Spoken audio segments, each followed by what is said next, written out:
Hi viewers, welcome to Devika's kitchen. நாம் இன்றைக்கி பார்க்க போகிறது மீல் மேக்கரும் கத்திரிக்காயும் சேர்த்து வைக்கிற ஒரு குழம்பு. ரொம்ப ரொம்ப டேஸ்டியாக இருக்கும். அதுக்கு நான் இன்றைக்கி 100 கிராம் மீல் மேக்கரை நல்லா கொதிக்கிற தண்ணியில் ஒரு அரை மணி நேரம் ஊற வச்சுருக்கிறேன். அதுக்கு தேவையான காய்கறிகள் 1/4 கிலோ கத்திரிக்காய், மல்லி, கருவேப்பிலை, வெங்காயம் ஒரு 100 கிராம், தக்காளி ஒரு 200 கிராம், பச்சை மிளகாய் ஒரு 4, மீல் மேக்கரை நல்லா புழிஞ்சு எடுத்து வச்சுருக்கிறேன். இஞ்சி பூண்டு பேஸ்ட்டு ஒரு டேபிள் ஸ்பூன். இப்போ இந்த கத்திரிக்காயை நம்ம இந்த மாதிரி சின்ன கத்திரிக்காயாக இருக்கனால 4ஆக கட் பண்ணிக்கிறேன். நீங்கள் பெருசாக இருந்தால் ஒரு 6ஆக கூட கட் பண்ணிக்கோங்க. கட் பண்ண கத்திரிக்காய் தண்ணியில் போட்டு வச்சுருங்க, இல்லாட்டி கருத்துரும். அதுக்கு பிறகு அந்த கத்திரிக்காயை உப்பு சேர்த்து ஃப்ரை பண்ணிக்கோங்க. ஒரு 3/4 பாகம் அளவுக்கு ஃப்ரை பண்ணிங்கன்னா போதும்.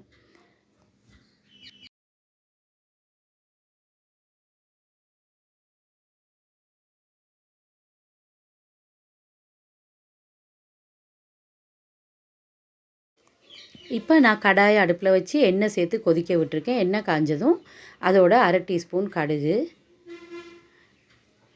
1/2 டீஸ்பூன் வெந்தயம் சேர்த்து பொரிய விட்டுருங்க. அது பொரிஞ்சதும் பெரிய வெங்காயத்தை நல்லா சின்னதாக கட் பண்ணி, பச்சை மிளகாயை நீல வாக்கில் கட் பண்ணி கருவேப்பிலையோடு சேர்த்து நான் எண்ணெயில் சேர்த்துக்கிறேன்.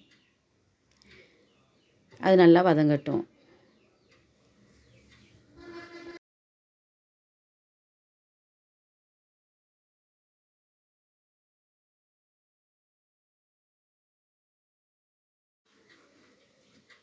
இப்போ இது வதங்கினதும் இஞ்சி பூண்டு பேஸ்ட்டு ஒரு டேபிள் ஸ்பூன் அளவு நான் சேர்த்துக்கிறேன். சேர்த்து அதையும் நல்லா கிளறி விட்டு வதக்கணும்.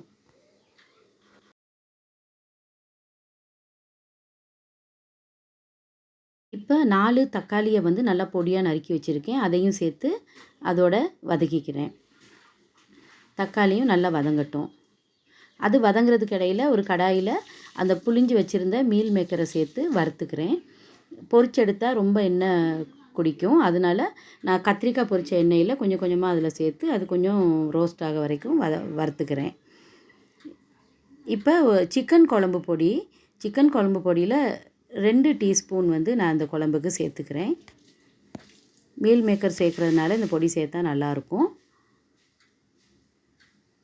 அப்புறம் மல்லிப்பொடி 1 டீஸ்பூன் சேர்த்துக்கிறேன்.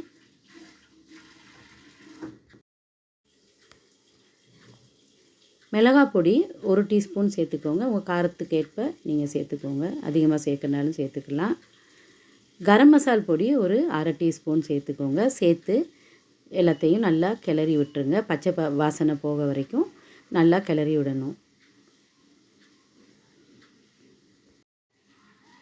நல்லா கிளறி விட்டு எல்லாம் வதங்கினதும் 1/2 கப் தண்ணி நான் சேர்த்துக்கிறேன்.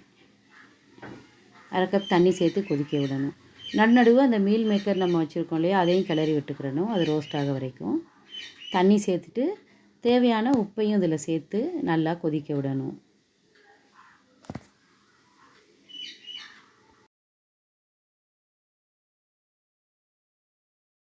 இப்போ நம்ம பொரித்து வச்சுருக்கிற கத்திரிக்காயை இந்த குழம்பு கொதிச்சிருச்சு இல்லையா, அதில் சேர்த்துக்கிறேன்.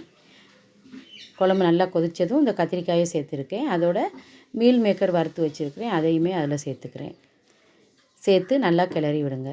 மீல் மேக்கரை பொரிச்சும் எடுக்கலாம். பொரிச்சு எடுத்திங்கன்னா அது ரொம்ப எண்ணெய் குடிக்கும். அதனால தான் நான் கொஞ்சம் கொஞ்சமாக எண்ணெய் சேர்த்து அதை வறுத்து எடுத்துருக்கிறேன்.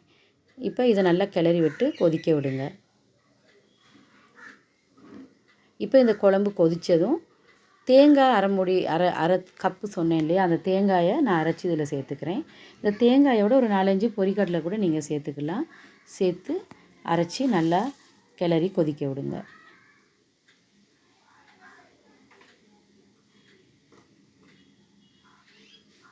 இது நல்லா வெந்து கொதித்ததும் மல்லித்தழை இருக்கு இல்லையா, அதை சின்னதாக அரிஞ்சு மேலே தூவி விட்டுடலாம். இப்போ நம்மளோட குழம்பு ரெடி ஆயிடுச்சு. இதோட நம்ம அரிஞ்சு வச்சுருக்க மல்லித்தழையை சேர்த்துக்கலாம். சேர்த்துட்டு உப்பு தேவைப்பட்டால் உப்பையும் சேர்த்துக்கோங்க. குழம்புக்கு தேவையான தண்ணி இன்னும் அதிகமாக தேவைப்பட்டால் இன்னும் கொஞ்சம் தண்ணியும் சேர்த்துட்டு நல்லா கொதிக்க விட்டுருங்க. கொதிக்க விட்டு இறக்கிடலாம். இப்போ நம்மளோட மீல் மேக்கர் பிரிஞ்சல் குழம்பு ரெடி ஆயிடுச்சு. இது சாதத்தோட, சப்பாத்தியோட, தோசையோட, ப்ரெட்டோட எல்லாம் சாப்பிடலாம். ரொம்ப டேஸ்டியாக இருக்கும். இதை வந்து நீங்களும் செஞ்சு பாருங்கள். செஞ்சு பார்த்துட்டு பிடிச்சிருந்தா என்னோடய சேனலை லைக் பண்ணுங்கள், ஃப்ரெண்ட்ஸோட ஷேர் பண்ணுங்கள், சப்ஸ்கிரைப் பண்ணுங்கள். மீண்டும் இன்னொரு ரெசிபியில் சந்திக்கலாம். அதுவரை பாய்.